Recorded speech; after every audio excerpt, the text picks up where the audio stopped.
शुक्लां ब्रह्मविचारसार परमां आद्यां जगद्व्यापिनीं वीणा पुस्तकधारिणीं अभयदां जाढ्यान्धकारापहां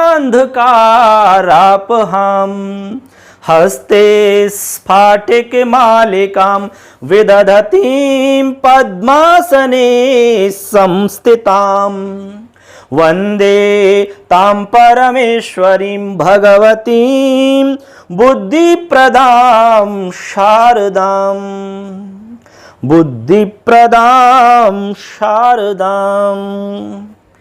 सर्वप्रथम मां शारदे को नमन और हमारे समस्त प्यारे विद्यार्थियों का हमारे इस चैनल पर बहुत बहुत स्वागत है दोस्तों। चलिए दोस्तों, बहुत ही शानदार टॉपिक है आज का, तो चलिए समझते हैं, पढ़ते हैं, अच्छे से क्लियर करते हैं। तो चलिए दोस्तों स्टार्ट करते हैं।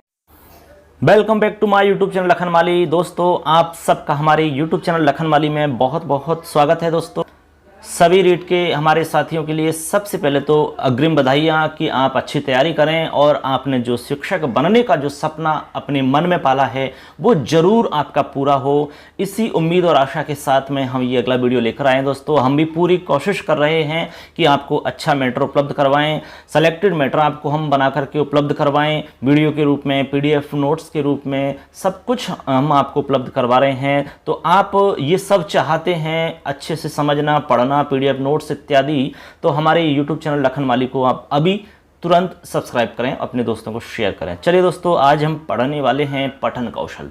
इससे पहले हमने श्रवण कौशल जान लिया और भाषण कौशल इससे पहले हमने जान लिया है।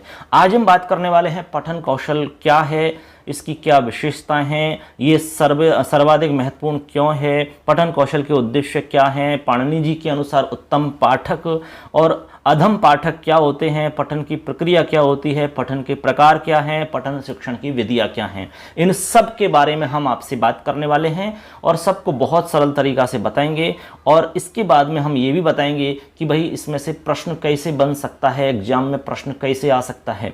बहुत सारे विद्यार्थियों का ये मतलब प्रश्न है और बहुत सारे विद्यार्थियों की समस्या भी हम कह सकते हैं कि भाई ये समझ में नहीं आता है कि भाई प्रश्न कैसे बनेगा। इसमें से वो पूछते हैं कि सर यहाँ से प्रश्न कैसे आएगा, तो वो भी हम साथ साथ में बता रहे हैं कि यहाँ से प्रश्न ऐसे आ सकता है। चलिए स्टार्ट कर लेते हैं। तो जैसा स्क्रीन पर हम देख पा रहे होंगे, यहाँ लिखा हुआ है पठन कौशल, ठीक है। अब पठन कौशल है और आपको याद रखना है सर्वाधिक महत्वपूर्ण कौशलम। तो हमारा सबसे पहला प्रश्न तो यहीं से तैयार हो जाता है, आपके सामने आ जाता है कि सर्वाधिक महत्वपूर्ण कौशलम अस्ति, सर्वाधिक महत्वपूर्ण कौशल है, तो आपको बताना है कौन सा है। तो आपके सामने ऑप्शन 4 रहेंगे, श्रवण कौशल, भाषण कौशल, पठन कौशल, लेखन कौशल। तो आपका जो उत्तर होगा वो होगा पठन कौशल, यानी कि पठन कौशल जो है ये सर्वाधिक महत्वपूर्ण कौशल है। बात समझ गई? तो चलिए फ्रेंड्स, अब स्टार्ट कर लेते हैं। आज का हमारा टॉपिक रहेगा पठन कौशल, ठीक है।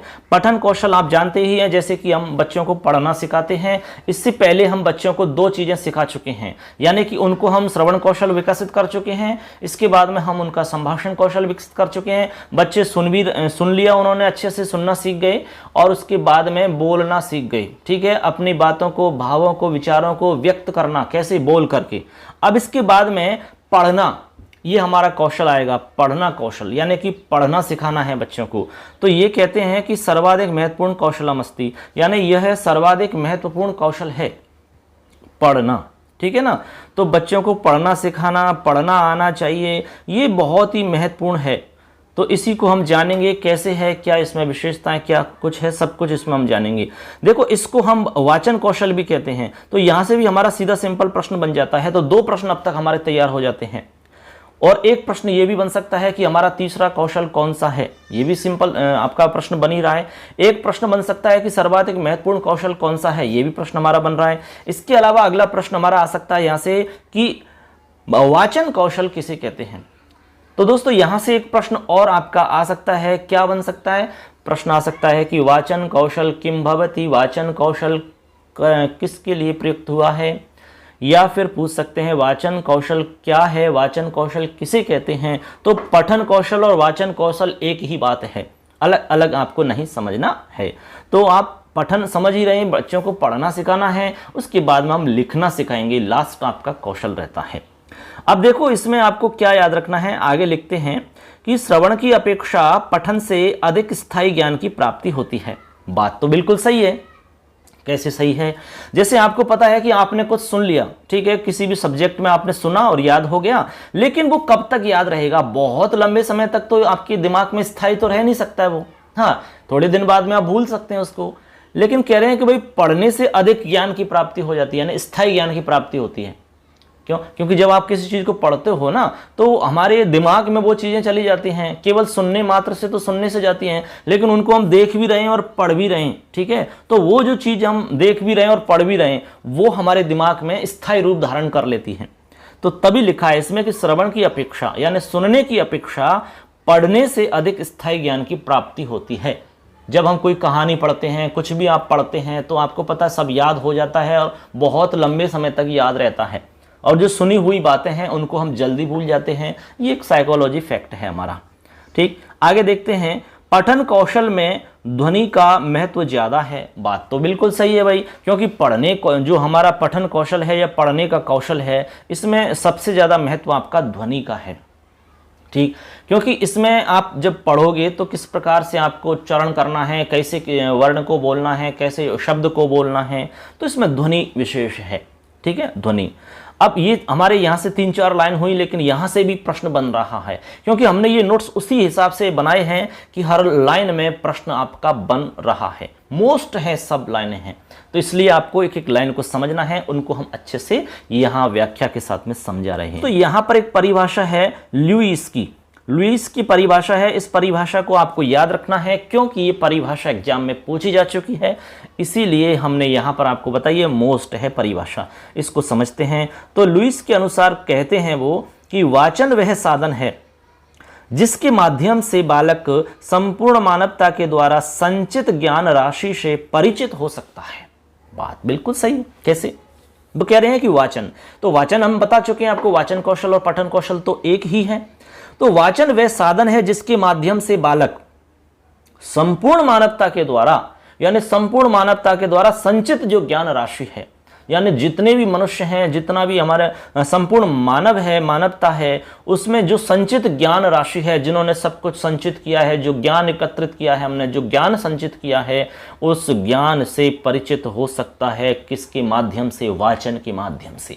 अब मान लो कोई व्यक्ति जैसे चला गया, बेचारा इस दुनिया में नहीं है, लेकिन कुछ पुस्तकें लिख कर चला गया, अपनी अच्छी बातों को लिख कर चला गया। जैसे कोई भी नाम ले सकते हैं, स्वामी विवेकानंद जी हैं। अब उनके बारे में उन्होंने बहुत कुछ लिखा है, उनकी पुस्तकें लिखी हुई हैं, अन्य लोगों ने लिखा है, तो हम उनको पढ़ कर के उनके रास्ते पर चल सकते हैं, उनके बताए हुए मार्ग पर चलेंगे, तो उनके बताए हुए जो ज्ञान है उनको हम अपने अंदर समेट सकते हैं, उनको अपने व्यवहार में ला सकते हैं। तो मानव के द्वारा संचित जो ज्ञान राशि है उससे हमें परिचित होगा, तो उन लोगों की जो ज्ञान राशि है उससे हम अवगत होंगे, उससे हम परिचित होंगे, और वो कैसे करते थे काम, वो कैसे व्यवहार करते थे, कैसी उनकी जीवन शैली हुआ करती थी, वो कैसे मतलब रहते थे, ठीक है, कैसा उनका व्यवहार होता था, जीवन में क्या कुछ उन्होंने किया था, कितने संघर्ष उन्होंने किए, उस सब से हमारा परिचय होगा दोस्तों। तो तभी लिखा है इसमें लुईस ने कि वाचन वह साधन है जिसके माध्यम से बालक संपूर्ण मानवता के द्वारा संचित ज्ञान राशि से परिचित कराता है। बिल्कुल सही है, इससे परिचित हो सकता है। तो यहां तक आपको हर लाइन समझ में आ गई होगी, कहीं कोई दिक्कत नहीं है। अब हम आगे बात करेंगे जो बहुत ही मोस्ट है, यहां से आपका प्रश्न बनता है। दोस्तों आप सोच रहे होंगे कि यहां से प्रश्न बनता है, यहां से प्रश्न बनता है। अरे हम तो ये कहेंगे हर लाइन से प्रश्न बनेगा, क्योंकि हमने बना ही उसी हिसाब से नोट्स है। इसमें फालतू की लाइनें हमने लिखी ही नहीं है, क्योंकि काफ़ी मेहनत करने के बाद में हमने ये नोट्स बनाए, और वो भी आप सबके लिए दोस्तों। तो बस थोड़ी मेहनत आप करो दोस्तों, आपका सपना जरूर पूरा होगा। ये हमें पूर्ण विश्वास है कि आप जरूर सफल हो जाएंगे, लेकिन बस तैयारी करिए दोस्तों। ठीक है, अब हम जानेंगे इसमें कि पठन कौशल के उद्देश्य क्या हैं। तो चलिए हम देखते हैं इसमें उद्देश्य। हमने इसको 3 स्तरों पर बांटा है, और 3 स्तरों पर बांट करके इसको हमने समझाने की कोशिश की। तो चलिए एक बार हम देख लेते हैं कि भाई पठन कौशल के उद्देश्य क्या हैं। एक एक हमने अलग अलग स्तर के हिसाब से इसको बताया है। सबसे पहले हम जानेंगे कि प्राथमिक स्तर पर हमारे पठन कौशल के क्या उद्देश्य होते हैं, उसके बाद में हम जानेंगे माध्यमिक स्तर पर क्या उद्देश्य होते हैं, और फिर लास्ट हम जानेंगे कि उच्च स्तर पर क्या उद्देश्य होंगे पठन कौशल की। तो सबसे पहले लिखा है प्राथमिक स्तर। प्राथमिक स्तर का मतलब आप जान रहे होंगे, प्राथमिक स्तर होता है हमारा 8वीं तक का जो हमारा शिक्षण है, 8वीं तक की जो स्कूल हैं, यहाँ तक की जो हमारी पढ़ाई होती है, बच्चों की जो पढ़ाई होती है वो प्राथमिक स्तर में आती है। ठीक है, अब वो प्राथमिक है, उच्च प्राथमिक वो बात है कि लेकिन है प्राथमिक सब कुछ। ठीक, उसके बाद में माध्यमिक है, तो माध्यमिक आपका यहाँ से लेकर के और 9 से लेकर आगे यानी कि 12 तक ये हमारा माध्यमिक हो जाएगा। अब 12 के बाद में जैसे आपका बीए है, एमए है, ये सब उच्च स्तर है आपका। तो ऐसे करके इसको हमने 3 जगह डिवाइड कर दिया। अब इसको हम सबसे पहले आपको बता रहे हैं कि प्राथमिक स्तर जो है हमारा, प्राथमिक स्तर आप समझ गए, तो प्राथमिक स्तर पर क्या उद्देश्य होना चाहिए ये सबसे पहले हम समझ रहे हैं। लिखते हैं कि गति, यति, लय पूर्वक उच्चारण, सामर्थ्य, संपादन, एक ही लाइन में सारा कुछ हमने समेट दिया है। कहते हैं कि जो प्राथमिक स्तर है वहां पर पठन कौशल का सिर्फ एक ही उद्देश्य होता है जो मुख्य उद्देश्य माना जाता है, जिसमें अन्य सभी उद्देश्य उसमें समाहित हो जाते हैं। वो है कि गति, यति, लय पूर्वक उच्चारण, सामर्थ्य, संपादन करना। यानी बच्चों को ये सिखाना कि उस श्लोक है या गद्य है या कुछ भी है, उसको गति, यति और लय के साथ में कैसे उच्चारण करना है ये उनको सिखाया जाता है। यानी उनको कहाँ पर गति किस हिसाब से रखनी है, कहाँ पर उनको यति करनी होती है, क्या लय उसका होगा, ये सब उनको हम सिखाते हैं बच्चों को। जैसे मान लो कोई भी पद्य है तो पद्य को सिखाएंगे हम, कहानी को कैसे पढ़ते हैं, गद्य को कैसे पढ़ते हैं, उच्चारण उसका कैसे करते हैं, कहाँ रुकना होता है, कहाँ पर उसको में यति रखनी होती है, हमें किस प्रकार से शब्द को उच्चारण करना होता है, ये सारी चीज़ हम उनको सिखाते हैं। जैसे मान लो कि उनको हम एक श्लोक सिखा रहे हैं तो उनको हम बोल करके सिखाएंगे। पहले शिक्षक आदर्श रूप में बोलेगा, फिर बच्चों से हम उच्चारण करवाएंगे, बच्चों को सिखाएंगे, उनको उसका ज्ञान करवाएंगे हर प्रकार से। जैसे हमने कहा कि भाई सर्वे भवन्तु सुखिनः सर्वे सन्तु निरामयाः, अब बच्चों से हम उच्चारण करवाएंगे, बच्चों को सिखाएंगे, उसके बारे में सारी जानकारी हम देंगे। तो कहने का मतलब गति, यति, लय पूर्वक उच्चारण, सामर्थ्य, संपादन करना, ये प्राथमिक स्तर का उद्देश्य है। पठन कौशल की हम बात कर रहे हैं। ठीक, चलो अगला है इसके बाद में माध्यमिक स्तर पर क्या उद्देश्य होगा भाई। अब देखो चेंज हो जाएगा यहाँ पर। माध्यमिक स्तर पर लिखते हैं कि भावों के अनुकूल शब्दों में यति, अभिनय पूर्वक पठन। अब देखो यहाँ बात थोड़ी सी चेंज हो जाती है, क्योंकि जब बच्चे बड़े हो जाते हैं, माध्यमिक स्तर में प्रवेश कर जाते हैं, तो भावों के अनुकूल शब्दों में यति होगी। यानी भाव क्या हैं, कहने के भाव क्या हैं उसमें, चाहे वो श्लोक के माध्यम से है, चाहे वो पद्य के माध्यम से या गद्य के माध्यम से है, उसमें क्या भाव है उसके हिसाब से यति होती है। समझ रहे हैं, उसके हिसाब से कहाँ रुकना होता है ये हम सिखाते हैं। आपको पता है कि जब हम बातचीत करते हैं किसी से, चाहे हिंदी अंग्रेजी किसी में भी करते हो, तो वहाँ पर भी हम रुकते हैं। ऐसा नहीं कि लगातार बोले जा रहे हैं, बोले जा रहे हैं, बोले जा रहे हैं, बोले जा रहे हैं, ऐसा नहीं होता है। कहाँ यति रखनी होती है, कहाँ किस गति से बोलना होता है, ये सब उसमें भी ध्यान रखना पड़ता है। तो यहाँ भी ध्यान रखना पड़ता है पठन कौशल में।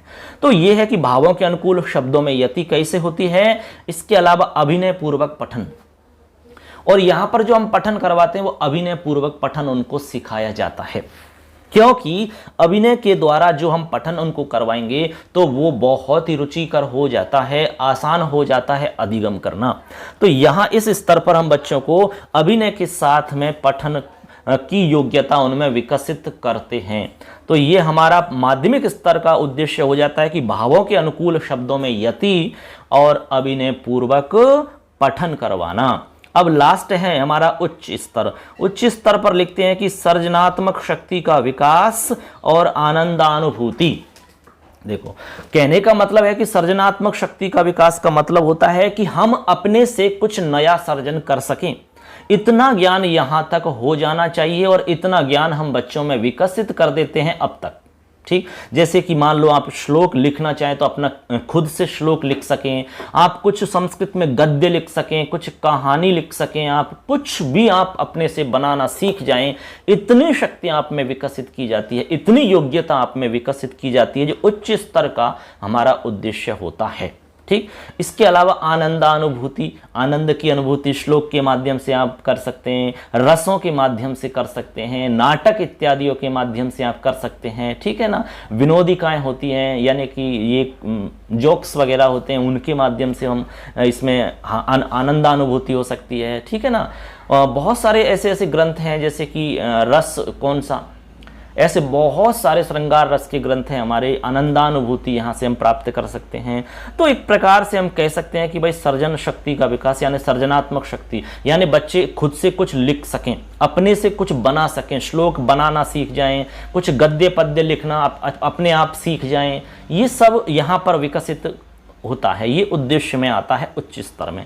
तो ऐसे करके हमने तीनों स्तरों पर उद्देश्य आपको बताए हैं और उनको हमने अच्छे से समझाने की भी कोशिश की है, आप अच्छे से समझ गए होंगे। चलो आगे चलते हैं, आगे क्या दिखा।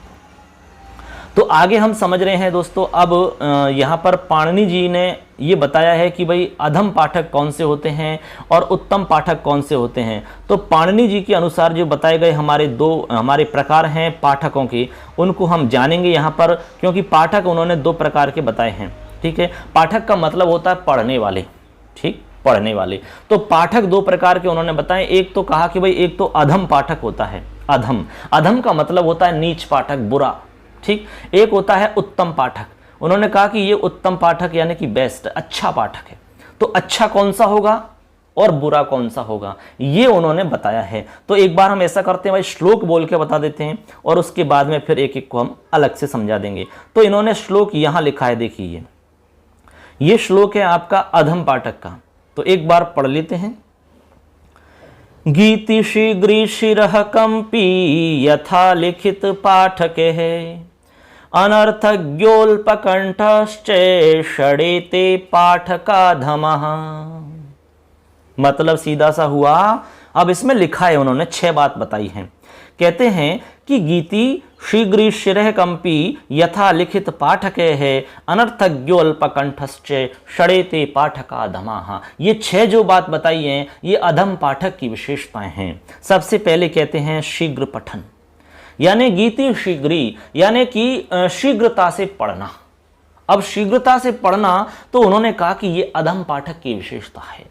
हर चीज को शीघ्रता से नहीं पढ़ा जाता है, क्योंकि जब उसको आपको समझ में नहीं आएगा मतलब, या अगले को जिसको आप बता रहे हो उसकी कुछ पल्ले ही नहीं पड़ने वाला है, उसको कुछ अधिगम ही नहीं होगा, तो उसका कोई सेंस नहीं होता है।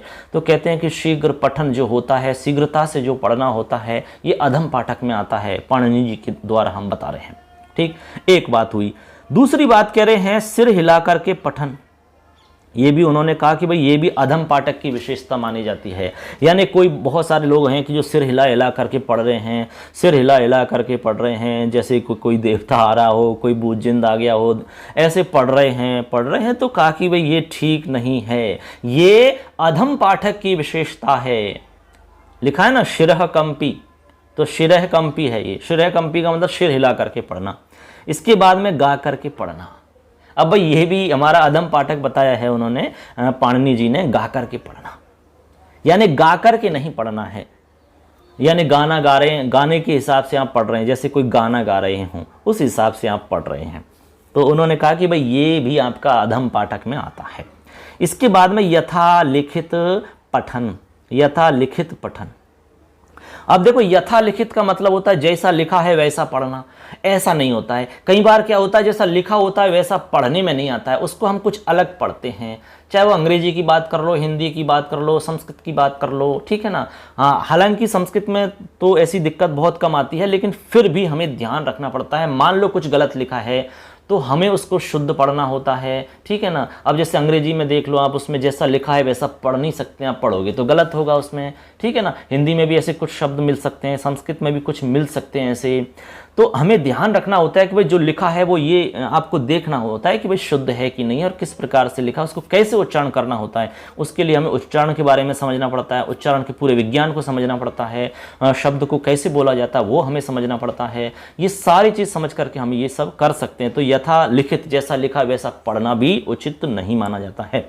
इसके बाद में लिखते हैं अर्थ को नहीं जानते हुए पढ़ना। ये भी बात उन्होंने कही कि ये भी अधम पाठक में आता है। आप पढ़ तो रहे हैं, अर्थ आपको पता नहीं है। अर्थ को नहीं जानते हुए पढ़ना, आप किसी ऐसी चीज को पढ़ रहे हैं, ऐसे टॉपिक को पढ़ रहे हैं जिसको अर्थ आपको समझ में नहीं आ रहा है, तो आपको मजा नहीं आएगा, ना जो सुन रहे हैं उनको भी कुछ पता नहीं चलेगा, ठीक है ना। आप खुद आत्मविश्वास में नहीं रहोगे, आपको खुद अंदर से डर लगेगा कि भाई पढ़ के आ रहे हैं और क्या सुनने वाले हैं आपसे क्या पूछ लें, तो आपको कुछ पता ही नहीं चलेगा हो क्या रहा है ये। तो कहा कि भाई ये ठीक नहीं है। जब तक आप अर्थ नहीं समझ पा रहे हैं तो उसका पढ़ने का कोई औचित्य नहीं होता है वहां पर। तो अर्थ को जानते हुए नहीं पढ़ना, अर्थ को नहीं जानते हुए पढ़ना, ये उन्होंने कहा कि अधम पाठक की विशेषता मानी जाती है। एक उन्होंने कहा कि अल्पकंठ से पढ़ना, अल्पकंठ का मतलब मारी मारी ध्वनि से पढ़ना, जो कुछ पल्ले ही नहीं पड़े, कुछ मामला ही नहीं है, ठीक है, कोई समझ में नहीं आ रहा है। किसी बच्चों की बात करें तो बच्चों को कुछ पल्ले नहीं पड़ रहा है। कंपी यथा लिखित पाठक है अनर्थ पकंठश्च षडेते पाठक अधम, ऐसे पढ़ते हैं बहुत सारे कि भाई जो उनको गलत पढ़ने में आ रहा है उसको हम धीरे पढ़ देते हैं, कुछ एकदम, और कुछ जो एकदम सही आ रहा है उसको हम तेज पढ़ देते हैं। तो कहने का मतलब अल्पकंठ से हमें पठन नहीं करना है, स्पष्ट कंठ से करना है, बिल्कुल स्वतंत्र कंठ से, ठीक है ना, तब जाकर के आपके उत्तम में आएंगे ये। तो ये हमने जाने भाई पाणिनि जी के अनुसार। तो अभी हमने देखे पाणिनि जी के अनुसार अधम पाठक की क्या क्या विशेषताएं, अधम पाठक कौन सा होता है, तो हमने श्लोक के माध्यम से ही बताया, एक एक को समझाया भी है। अब देखते हैं आगे अगला उत्तम पाठक कौन सा है। तो पाणिनि जी ने उत्तम पाठक कौन से बताए, चलो उसको भी देख लेते हैं भाई, उसमें डिफरेंस पता लग जाएगा आपको। भाई आपने पता लगा लिया कि ये तो गलत है, अब सही कौन सा होगा, कैसे पढ़ना चाहिए, वो उत्तम में आएगा। तो एक बार हम श्लोक बोल के देख लेते हैं, उसके बाद में एक एक को समझ लेते हैं। श्लोक नीचे लिखा हुआ है, चलिए देखते हैं। माधुर्यमक्षर व्यक्ति पदच्छेदस्तु सुस्वर है, धैर्यं लय समर्थं च षडेते पाठका गुणाः। बहुत बढ़िया है। कहते हैं कि माधुर्यम अक्षर व्यक्ति ही पदच्छेदस्तु सुस्वर है, धैर्यं लय समर्थन षडेते पाठका गुणाः। सबसे पहले है माधुर्यम। माधुर्य यानी मधुरता हो, जब आप पढ़ो तो उसमें मधुरता हो, सुनने वाला प्रसन्न हो जाए, आप खुद प्रसन्न हो जाएं, यानी माधुर्य से युक्त आप पढ़ें, आपका पठन माधुर्य से युक्त हो, बिल्कुल अच्छा लगे, सुनने वाला खुश हो जाए। ऐसे जैसे अभी हमने पढ़ा था, श्लोक पढ़ करके अभी सुनाया था, तो उसमें मधुरता होनी चाहिए। कैसे, जैसे मान लो एक हम पद्य पढ़ के बताते हैं, का कह कृष्ण है पिक कृष्ण को भेद है पिक का कयो, वसंत काले संप्राप्ते काकह पिकह पिकह। तो ऐसे मान लो बच्चों को अच्छा लगे, माधुर्यता उसमें उत्पन्न हो, मधुरता उत्पन्न हो, रस की अनुभूति हो, तो माधुर्य हो उसके अंदर। एक बात तो ये हुई। दूसरा है हमारा अक्षरों का स्पष्ट उच्चारण, जो अक्षर हैं उनका स्पष्ट उच्चारण होना चाहिए, ये हमारा उत्तम पाठक है। यानी स्पष्ट उच्चारण हम कर रहे हैं तो उत्तम पाठक की विशेषता है। तो इस बात का हमें ध्यान रखना है, जैसा है उसको ध्यान में रखना है कि भाई इसका उच्चारण कैसे होगा, ये हमें सीखना है पहले से, ठीक है ना। तो अक्षरों का स्पष्ट उच्चारण करना ये उत्तम पाठक की एक विशेषता है। अगला है पदों का उचित विभाजन करना। अब देखो बहुत सारे पद आपको पता है कि मिले हुए रहते हैं, अब उनको हमें विभाजन करना होता है। तो विभाजन करने के लिए हमें कुछ नियमों का पता होना चाहिए, संधि के नियम, इसके अलावा समास के नियम आपको पता होना चाहिए, तभी तो आप विभाजन करोगे, उस शब्द को तोड़ोगे, फिर उसके बाद में उसको उच्चारण करिए। आप गलत आपने तोड़ दिया, गलत विभाजन कर दिया तो उसका अनर्थ हो जाता है। तो वो सब जानकारी आपको होनी चाहिए। तो कहने का मतलब पदों का उचित विभाजन, जैसा जो सही होगा उसी हिसाब से विभाजन उसका करना, ये उत्तम पाठक में आता है। अगला है सुंदर और शुद्ध स्वर के साथ में उच्चारण करना, यानी सुंदर उच्चारण करना, शुद्ध उच्चारण करना और लय के साथ में उच्चारण करना, ठीक है ना, अच्छे से ढंग से। आगे है धैर्य। धैर्य यानी कि धैर्य होनी चाहिए, धैर्य के साथ में। ये नहीं कि भाई अरे इतना हो गया समय, पता नहीं कितना टाइम और लगेगा, अरे कि इतना बचा हुआ है, कैसे होगा कैसे होगा। धैर्य रखो भाई, सब अच्छे से होगा, लेकिन ये सारी चीज़ें ध्यान रखो, आप उसी हिसाब से पढ़ो। आप ये नहीं कि उत्तम से आप अधम पाठक की तरफ चले जाओ ये सब करने के लिए, तो उसमें धैर्य रखना पड़ता है हमें, ठीक है ना, धैर्य। और एक पढ़ने वाले के लिए, एक पढ़ाने वाले के लिए तो धैर्य बहुत ही आवश्यक है, बहुत ज़्यादा आवश्यक है। कोई बच्चा सीख नहीं रहा है तो आप धैर्य रखो, सीखेगा। अलग अलग तरीक़ा से सिखाओ, आप उसको कई अलग अलग तरीक़ा से हम सिखाएंगे तो ज़रूर कोई ना कोई तरीका उसके लिए सही माना जाएगा। आगे लिखते हैं लास्ट, उचित लय अनुसार उच्चारण। उचित लय के अनुसार उच्चारण करना ये हमारा उत्तम पाठक में माना जाता है। जैसा उसका मतलब बोलने का लय होगा, जैसी गति यति लय होती है हमारी, उसके हिसाब से हम उसका उच्चारण करें तो उत्तम पाठक में आता है।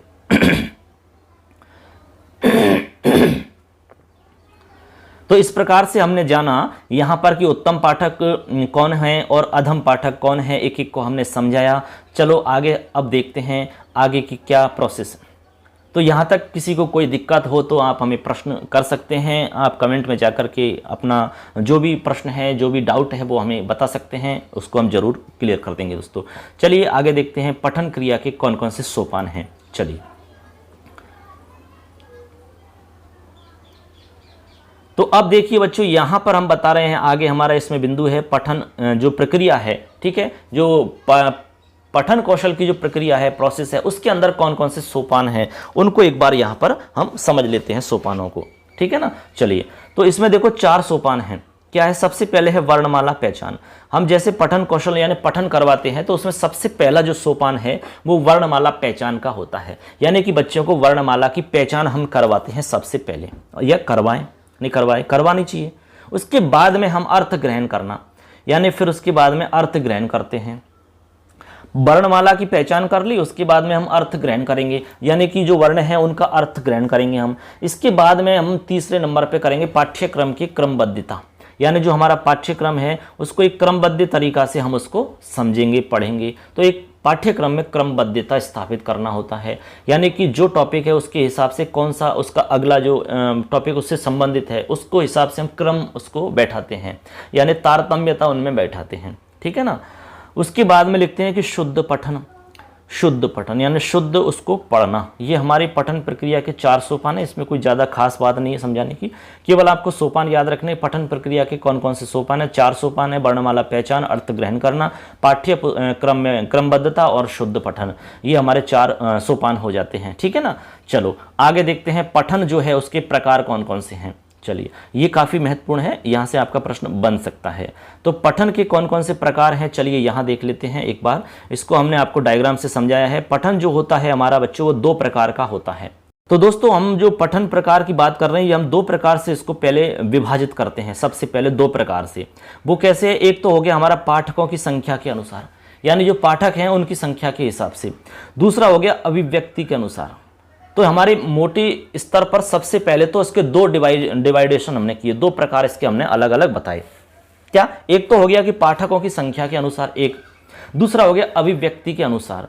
अब जो पाठकों की संख्या के हिसाब से इसमें हम 2 विभाजन करते हैं, यानी 2 इसके टाइप हैं। एक तो हो गया व्यक्तिगत पठन और एक हो गया सामूहिक पठन। अब देखो यहाँ पर क्या है, व्यक्तिगत पठन में क्या होता है, एक व्यक्ति है जो पढ़ रहा है, यानी एक व्यक्ति पठन करता है, सिर्फ सिंगल व्यक्ति पठन करता है। यहाँ पर कितने? सिंगल। और यहाँ सामूहिक में बहुत सारे आपके व्यक्ति होंगे, बहुत सारे व्यक्ति होंगे जो पठन करेंगे। तो ये हमारा अंतर हो गया। एक व्यक्तिगत में एक व्यक्ति पठन करता है, सामूहिक में बहुत सारे व्यक्ति पठन करते हैं मिल करके। जैसे मान लो शिक्षक है, अकेला बैठ के पढ़ रहा है, तो ये व्यक्तिगत हो गया। और सारे बच्चे समूह में बैठ करके पठन कर रहे हैं तो सामूहिक पठन हो जाता है, ठीक। इसके बाद में ये तो हो गया हमारा पाठकों की संख्या के हिसाब से। एक है हमारा अभिव्यक्ति के अनुसार। तो अभिव्यक्ति के अनुसार देखिए, सबसे पहले तो यहाँ पर 4 प्रकार ये डिवाइडेशन हुए और एक हमारे 2 प्रकार से अलग से डिवाइडेशन इसमें होता है। यानी एक तो होता है इसमें आदर्श वाचन, एक है अनुकरण वाचन, एक समवेत पठन और एक द्रुत पठन, ठीक है ना। इसके बाद में इधर है हमारा सस्वर पठन और एक मौन पठन। अब देखो, यहां हम अभिव्यक्ति के हिसाब से बात कर रहे हैं। अभिव्यक्ति का मतलब होता है अभिव्यक्त करना, अपने विचारों को प्रकट करना, ठीक है ना। अब इसके हिसाब से हम अलग अलग प्रकार बता रहे हैं पठन के। तो एक तो होता है जैसे आदर्श वाचन होता है। सबसे पहली चीज आदर्श वाचन हमें पता है कि शिक्षक करता है, आदर्श रूप में बच्चों के सामने किसी भी पाठ को प्रस्तुत करता हो, किसी भी पाठ को बच्चों के समक्ष एक आदर्श रूप में, जिसमें गति यति लय सबका ध्यान रखा जाता हो, उस रूप में बच्चों के सामने प्रस्तुत करना आदर्श आपका पठन या वाचन होता है, ठीक है। ऐसा हम शिक्षक तो यह है आदर्श वाचन शिक्षक के द्वारा किया जाता है। तो ये हमारा अभिव्यक्ति का एक प्रकार हुआ, क्योंकि इसमें अभिव्यक्ति की जा रही है। दूसरा होता है अनुकरण वाचन। अब अनुकरण वाचन में भी अभिव्यक्ति होगी। अनुकरण वाचन जो है कि बच्चे करते हैं, जैसे शिक्षक ने बोला वैसा बच्चे करेंगे। इसके बाद में समवेत पठन। समवेत पठन में क्या होता है, सारे बच्चे सामूहिक रूप में एक साथ मिलकर के वाचन करते हैं या पठन करते हैं, ठीक। इसके बाद में है द्रुत पठन। द्रुत पठन में क्या होता है, जल्दी जल्दी से पठन करते हैं, द्रुत गति से पठन करना, तीव्र गति से यानी शीघ्रता से पठन करना। तो ये अभिव्यक्ति के प्रकार हो गए इस प्रकार से, यानी अभिव्यक्ति के अनुसार हमारे पठन के प्रकार हो जाते हैं। इधर हमारे 2 हैं, सस्वर और मौन। तो इसमें हम देखेंगे सस्वर पठन का मतलब होता है स्वर के साथ में पठन करना, ठीक है, अच्छे ढंग से, यानी स्वर में कहाँ उतार चढ़ाव होना चाहिए उसका ध्यान रख करके पठन करना। और एक होता है मौन पठन। मौन पठन आप जानते ही हैं, बच्चों को आप जैसे कि आपने कोई पाठ पढ़ा दिया और आपने कहा बच्चों से कि भाई हमने पढ़ा दिया, एक बार आप चुपचाप बैठ करके पढ़ लो और समझ लो, कोई दिक्कत हो तो हमें बाद में पूछ लेना, यानी मौन हो करके वो वापस उसको पढ़ रहे हैं, ठीक है, मौन रह करके। तो इस मौन जो हमारा पाठन है या मौन जो पढ़ना है, ये भी 3 प्रकार का होता है। एक तो सामान्य मौन होता है, एक गंभीर मौन होता है, एक द्रुत मौन होता है। सामान्य मौन तो जैसे कि बच्चों से कह दिया कि चलो पढ़ लो बैठ करके, तो बच्चे पढ़ रहे हैं धीरे धीरे मन मन में, धीरे धीरे पढ़ रहे हैं सामान्य रूप से जो हम पढ़ते हैं चुपचाप बैठ करके। एक होता है गंभीर मौन। गंभीर मौन में क्या होता है, गंभीर रूप से यानी एक एक शब्द का अर्थ समझते हुए पढ़ते हैं हम। अब जहां भी अटक जाते हैं तो हम वहां गड़बड़ हो जाती है, फिर हम किसी से पूछते हैं, ढूंढते हैं उसका मतलब क्या है। तो गंभीर रूप से एक एक शब्द को समझ करके पढ़ना गंभीरता से। और जब सामान्य रूप से हम पढ़ते हैं तो उसमें मौन में हम गंभीर नहीं होते हैं, यानी कोई शब्द उसमें ये नहीं कि इसका अर्थ क्या है उसके हिसाब से हम नहीं पढ़ते हैं उसको, बस पढ़ लेते हैं, केवल उसको उच्चारण करते रहते हैं, पढ़ लिया ऐसे। और जब गंभीर रूप से हम मौन करके पढ़ते हैं तो उसमें हम एक एक शब्द को समझते हैं। एक होता है द्रुत मौन। द्रुत मौन में फटाफट रिवीजन करते हैं। जब एग्जाम होती है, एग्जाम से पहले हम जो रिवीजन करके जाते हैं वो द्रुत मौन है। आपने बहुत कुछ पढ़ लिया, ठीक है ना, एग्जाम से पहले, लेकिन एग्जाम अगले दिन है और आज आप पढ़ करके जा रहे हैं या फिर एग्जाम के दिन ही आप पढ़ करके जा रहे हैं 2-3 घंटे पहले, तो फटाफट आप पूरी किताब को पलट लेते हैं। मधुमान वनस्पति ऐसे आप फटाफट पूरी किताब को पढ़ डालते हैं। ये है द्रुत मौन। लेकिन मन में ही होता है सब कुछ। ये तो हमने बोल के बताया, लेकिन मन में होता है सब कुछ, ये अंदर ही, तभी तो मौन होगा। ये तो हमने बताया आपको कि इस प्रकार से हम करते हैं, लेकिन अंदर ही करते हैं मौन रूप में, ठीक है ना। तो ये दोस्तों हमने पठन के प्रकार बता दिए, अच्छे से आपको समझा दिए, कोई दिक्कत इसमें नहीं है आपको। अब जो बहुत मोस्ट है इस टॉपिक के अंदर वो है पठन शिक्षण की विधियां। ये सबसे ज़्यादा महत्वपूर्ण हैं। चलो इनको भी देख लेते हैं, थोड़ा सा और आपका समय लगेगा इसमें 10-15 मिनट का, तो इस हमारा कंप्लीट हो जाएगा ये कौशल। तो चलिए इसमें हम देखते हैं अब पठन शिक्षण की कौन कौन सी विधियां हैं। ये बहुत मोस्ट है क्योंकि यहाँ से प्रश्न तो आना ही आना है। इसमें हम आपको ये विधियां बताने वाले हैं इसमें कि भाई इसमें कौन कौन सी विधियां हैं जिनके द्वारा हम पठन कौशल को अच्छा कर सकते हैं, बच्चों के अंदर उसको विकसित कर सकते हैं। इसकी कुछ विधियां हैं, चलो एक एक को समझते हैं। तो देखो विधियों के अंदर हम सबसे पहले बात कर रहे हैं, हमारी जो विधि है वो है, देखिए यहाँ पहली विधि वर्णोच्चारण विधि ही, ठीक। अब वर्णोच्चारण विधि है, वर्णोच्चारण विधि आपको नाम याद रखना है। जैसे आ गया कि भाई पठन शिक्षण की विधि है तो वर्णोच्चारण विधि है। अब इसमें वर्णोच्चारण में होता क्या है, सबसे पहले हम बच्चों को वर्ण सिखाते हैं, ठीक। वर्णोच्चारण में यानी हम पठन सिखा रहे हैं ना, तो वर्ण सिखाएंगे सबसे पहले। तो इसके बाद में हम उनको पद, यानी पद का मतलब एक प्रकार से शब्द हो गया, ठीक है ना। जैसे एक वर्ण हो गया, वर्ण से मिलकर हमने शब्द बना लिए तो वो हमारा पद हो गया। उसके बाद में वाक्य, फिर उन शब्दों से हम जोड़ करके वाक्य बना लेते हैं। तो ये हमारे वर्ण उच्चारण का एक क्रम रहता है, एक सिस्टेमेटिक तरीका होता है, स्टेप बाय स्टेप। तो जिसमें सबसे पहले हम वर्ण सिखा रहे हैं, पद सिखा रहे हैं, फिर उसको हम वाक्य सिखा रहे हैं। जैसे कि मान लो हमने बच्चे को सिखा दिया क, यानी के हमने सिखाया बच्चे को, के के बारे में सिखा दिया। अब कैसे हमने एक बना लिया एक पद या शब्द, जैसे हमने बना लिया कमल, ठीक है, कमल बना लिया हमने। अब इस कमल जो शब्द है ये हमारा ये पद है। अब इस पद को जोड़ करके एक वाक्य बना लेंगे, कमल खिलता है, कमल जाता है, ठीक। ऐसे हम एक वाक्य बना करके बच्चों को बता देंगे। तो कहने का मतलब हमने वर्ण देखा, फिर उसके बाद में पद देखा, उसके बाद में हमने वाक्य देखा, ठीक। अब इसके अन्य नाम भी हैं, वर्ण उच्चारण विधि के और भी नाम हैं। यहाँ से प्रश्न बन सकता है कैसे, इसका नाम है अक्षर बोध विधि, यानी बच्चों को अक्षर के बारे में बोध करवाना, अक्षर बोध विधि भी कहते हैं। अक्षर को वर्ण भी कहते हैं, तो वर्ण बोध विधि भी इसका नाम है। इसके बाद में वर्णमाला विधि, क्योंकि वर्णमाला हम सिखाते हैं इसमें, तो वर्णमाला विधि भी हम इसको कहते हैं।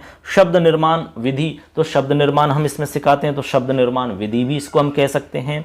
तो आपको समझ लेना है वर्ण उच्चारण विधि पठन शिक्षण की विधि है, और इसमें हम बच्चों को वर्ण, पद और वाक्य सिखाते हैं। ये एक हमारा स्टेप बाय स्टेप सिस्टम होता है सिखाने का।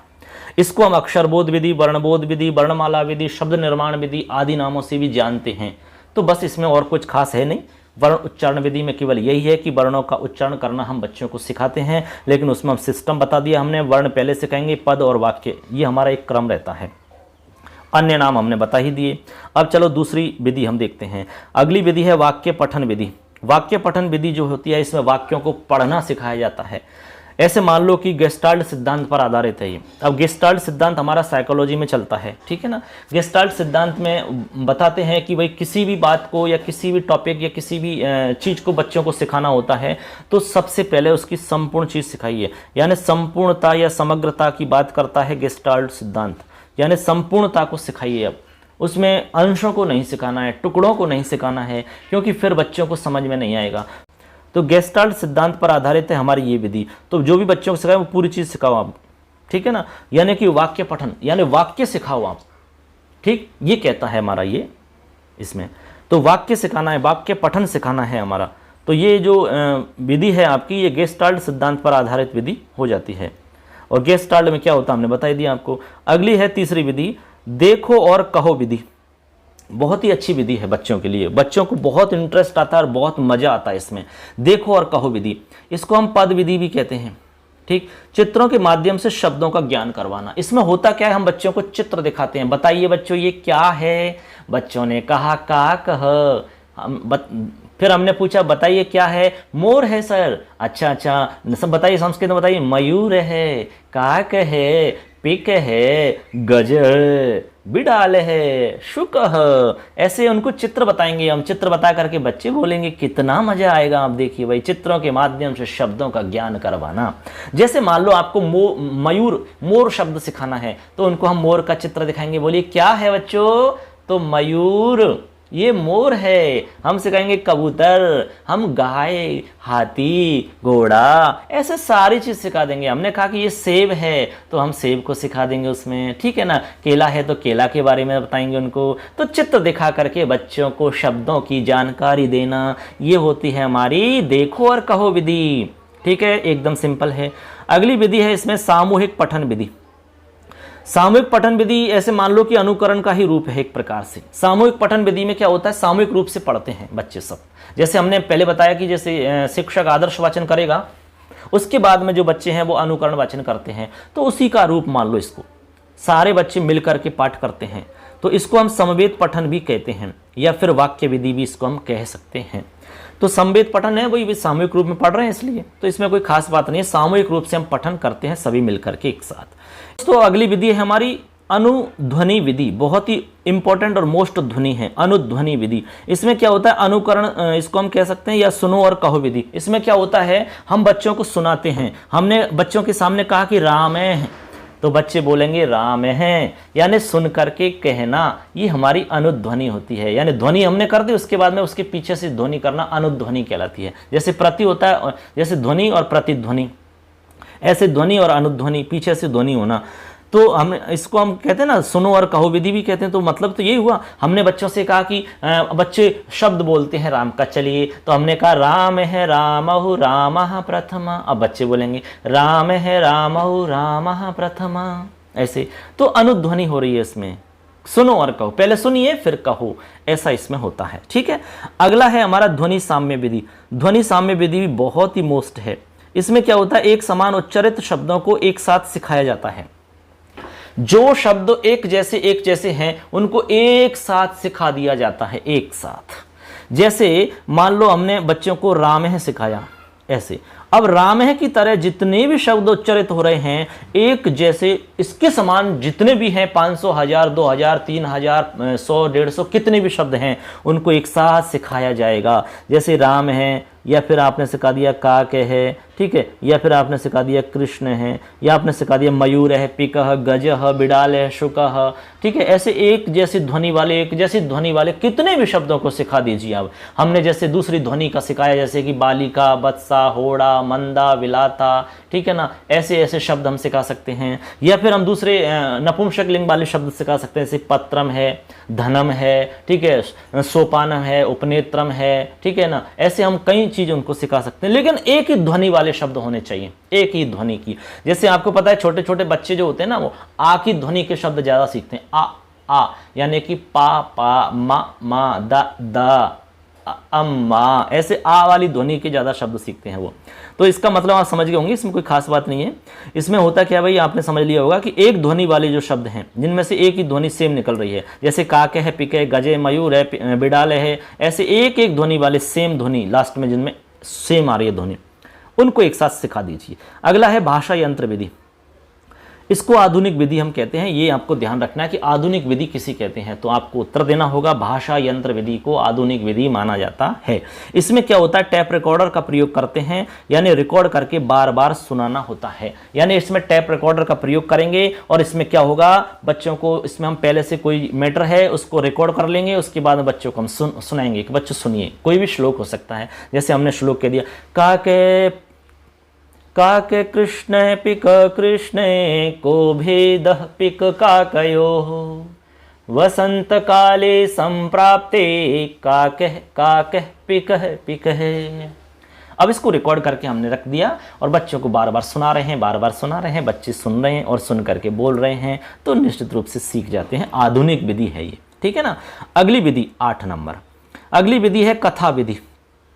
कथा विधि में क्या होता है, चित्रों की सहायता से कथा बताई जाती है, यानी कि चित्र बने होते हैं। आपने देखा होगा बहुत सारे जैसे स्कूल हैं तो उसमें हम क्या करते हैं, किसी कमरे में चित्र बनवा देते हैं। जैसे कि प्यासे कोए की कहानी है तो उसमें 4-5 हम चित्र बना देते हैं। कौवा उड़ रहा है, प्यासा है, उड़ करके जा रहा है, ठीक है। उसके बाद में उड़ा, उसके बाद में उसको एक पानी का घड़ा दिखता है, पानी, उसमें थोड़ा सा पानी दिखा देते हैं। उसके बाद में कौवा वापस उड़ करके कंकड़ इकट्ठे करके लाता है, तो एक चित्र में कंकड़ इकट्ठे करके उसमें डाल रहा है। अगले चित्र में दिखा देते हैं कि पानी ऊपर आ रहा है, और अगले चित्र में दिखा देते हैं पानी उसने पिया और उड़ करके चला गया। ऐसे चित्रों के द्वारा हम उस कहानी को बता देते हैं। तो कथा कथन, तो इसमें मतलब हो गया कथा विधि, यानी चित्रों की सहायता से कथा बताई जाती है। इस प्रकार से हम जितनी भी कहानी हमारी होती है उनको चित्रों में डिवाइड कर देते हैं, ठीक है ना, ऐसे। अगली विधि, अगली विधि है साहचर्य विधि, या इसको हम संगति विधि भी कहते हैं। अब इसमें होता क्या है, साहचर्य विधि में चित्रों के कार्ड तथा उनके नामांकित कार्ड एक साथ रखे जाते हैं। चित्र देख करके नाम वाला कार्ड खोजना, ऐसे है। मतलब क्या है, एक हमारे पास 2 कार्ड रहेंगे। कितने कार्ड रहेंगे, 2 कार्ड। एक कार्ड में तो नाम रहेगा, एक कार्ड में तो क्या रहेगा, नाम। जैसे हमने कहा भाई बालक है, एक कार्ड में तो लिखा हुआ है बालक है। अब एक कार्ड में रहेगा चित्र, तो इसमें एक कार्ड में चित्र है बालक का, ठीक है ना, एक कार्ड के अंदर बालक का चित्र है। तो अब इनको मिलाना होता है आपस में कि बालक है तो बालक के जो चित्र है उसके साथ में इसको मिला दीजिए। अब इसमें हमने कहा कि मोर है तो मोर का एक चित्र रहेगा और उसका शब्द रहेगा मयूर है, तो उसको मिलान करना है। तो ऐसा इसमें होता है, चित्र देख करके नाम वाला कार्ड खोज लेना, ठीक है ना। यानी चित्र देख लो कि भाई किसका चित्र है, कुत्ते का चित्र है, तो कुत्ते का चित्र है तो बताइए इसमें कुत्ते वाला कार्ड कहाँ पर है जिसमें कुत्ता लिखा हुआ है। या फिर इसमें मान लो शुक है लिखा हुआ है, तो शुक वाला कार्ड कौन सा है इसमें चित्र देखिए। हमने कहा कि भाई हाथी है तो हाथी वाला चित्र ढूंढ के बताइए, इसमें शब्द के साथ में चित्र ढूंढ के बताना है, ऐसे। तो उसमें कोई खास बड़ी बात नहीं है, ये भी आसानी से हमारे समझ में आ गया है, ठीक है ना। अब देखो, अब इसके बाद में आप एक और है लास्ट, उसको भी देख लेते हैं, निदानात्मक व उपचारात्मक विधि। निदानात्मक और उपचारात्मक विधि लास्ट है। निदानात्मक का मतलब होता है समस्या का पता लगाना। अब इसमें हम समस्या का पता लगाते हैं और उपचार में उसको दूर कर देते हैं, तो यही हमारी निदानात्मक उपचारात्मक विधि होती है। तो दोस्तों अभी हमने देखी पठन शिक्षण की अलग अलग विधियों को हमने आपको बताया। ऐसे करके लगभग 10 विधि हमने जानी है यहाँ पर और एक एक को अच्छे से समझाया है। फिर भी कोई दिक्कत आपको इसमें रहती है तो हमें आप कमेंट में सवाल कर सकते हैं, आपके डाउट को बता सकते हैं। निश्चित रूप से आपको हम क्लियर करके और अच्छे से बताने की कोशिश कर देंगे दोस्तों। और अच्छे से समझ में आ रहा है तो बहुत अच्छी बात है दोस्तों। चैनल को सब्सक्राइब जरूर करिए, अपने दोस्तों को शेयर करिए। चलिए इसमें 1-2 बातें और हैं, उनको भी हम समझ लेते हैं, उसी के साथ में आज का वीडियो पूरा हो जाएगा। देखो 1-2 चीजें हैं इसमें। उच्चारण शुद्धता हेतु हम पठन करते हैं, वो है सस्वर पठन, यानी सस्वर पठन हम करते हैं उच्चारण शुद्धता के लिए, ठीक है, ऐसी फैक्ट है। उसके बाद में अर्थ ग्रहण या अर्थ गंभीरता के लिए जो हम पठन करते हैं उसको मौन पठन कहेंगे, ठीक है ना। ये है, यानी सस्वर पठन क्या है, मौन पठन क्या है, यानी अर्थ ग्रहण या अर्थ गंभीरता के लिए जो पठन करेंगे वो मौन पठन है। प्राचीनतम विधि जो मानी जाएगी वो है हमारी वर्णोच्चारण विधि। वर्णोच्चारण विधि को प्राचीनतम विधि कहते हैं, जो हमने 1 नंबर पर बताई थी आपको। पठन की आधुनिक विधि भाषा यंत्र विधि हमने ये बताई थी। 2 चीज याद रखनी है आपको। आ गया कि पठन शिक्षण से प्राचीनतम विधि अस्ति, तो आपको उत्तर देना होगा वर्णोच्चारण विधि। या फिर आ गया कि पठन शिक्षण से आधुनिक विधि अस्ति, तो भाषा यंत्र विधि आपको उत्तर देना होगा। पठन शिक्षण की सर्वश्रेष्ठ विधि आ गया, मान लो पठन शिक्षण की सर्वश्रेष्ठ विधि आ गया तो शब्द शिक्षण विधि, ये आएगा हमारा शब्द शिक्षण विधि। तो ये आपको उत्तर देना है शब्द शिक्षण विधि, ठीक है ना, इसको भी याद रख लेना है। पठन शिक्षण की सर्वश्रेष्ठ विधि आपकी है शब्द शिक्षण विधि। इसमें हमने ऐड नहीं की लेकिन उसको अलग से हमने यहाँ बता दिया, छूट गए इस वजह से, ठीक है ना। तो इसमें आपको शब्द शिक्षण में क्या होता है, शब्दों को सिखाते हैं बच्चों को, शब्द सिखाएंगे। क्यों, इसलिए सर्वश्रेष्ठ मान लेते हैं इसको कि भाई शब्द सिखाएंगे, शब्दों से बच्चा अपने आप जोड़ करके वाक्य बना लेता है, ठीक है। और वर्ण सिखाने से क्या अर्थ उसका स्पष्ट नहीं हो पाता, क्योंकि वर्ण का अर्थ होता नहीं है, शब्द का ही अर्थ बनता है ऐसे, क्योंकि वर्ण मिलकर ही जो शब्द बनता है उन्हीं का अर्थ निकलता है। जैसे क का कोई विशेष अर्थ नहीं है यहाँ पर क का, लेकिन क और मैं और ले तीनों मिल गए तो कमाल अर्थ निकल गया उसका। तो शब्द सिखाते हैं इसमें डायरेक्ट, ठीक है ना, और शब्दों से अपने आप वाक्य बन ही जाते हैं। ऐसे करके दोस्तों यहाँ हमने जाना आज पठन शिक्षण क्या है, इसकी विधियाँ कौन कौन सी हैं, पठन के प्रकार क्या हैं, पठन के हमारे पठन प्रक्रिया के सोपान कौन कौन से हैं, पाणिनि जी के अनुसार उत्तम और अधम पठक कौन कौन से होते हैं, पठन कौशल के उद्देश्य क्या होते हैं, ये सारी चीज़ हम जान चुके हैं दोस्तों। वीडियो कैसा लगा जरूर हमें कमेंट करके बताएं और अपने सुझाव और जो भी विचार हैं उनको जरूर कमेंट के रूप में हमें बताएं दोस्तों। और अच्छे से देखें, सुने, जब भी आपको समय मिले तब सुने, खाना बनाते समय, कुछ भी जो आपका समय खराब हो रहा है वहाँ सुने आप, लेकिन जरूर सुने। अच्छा लगता है तो अपने दोस्तों को जरूर शेयर करें और चैनल को सब्सक्राइब करना ना भूलें दोस्तों। चलिए दोस्तों, फिर नेक्स्ट वीडियो में आपसे मिलेंगे, तब तक के लिए जय हिंद, जय तु भारतम, जय तु संस्कृतम।